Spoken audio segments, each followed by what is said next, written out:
buugaagtan jeclaa inaan akhrisado inta badan waxaan dhageystaa podcast badan interest waxaan ku ahay noloshayda sidaan u horumariyo waxaan ka wadaa maaha lacag iyo waxaas waxaan ka wadaa xaqa diinta the other side because meeshan waa laga tegayaa wax badan baan jeclahay berigii hore inaan wareysi dad badan ka qaado markaad diinta iyo wax badan fahamtid noloshaada dhan baa isbedelaya so hadda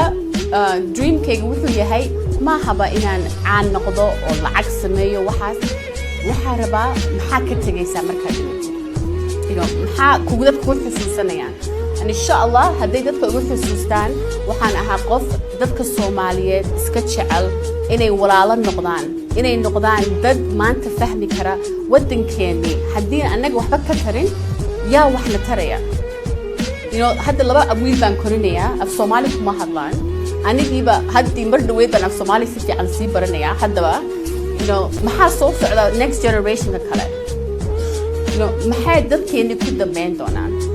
intaasaan isweydiiyaa so insha allah YouTube-ka marka Google la geliyo Somali people haddii wax wanaag soo baxaan inta igu xusuusta intaas odhanaya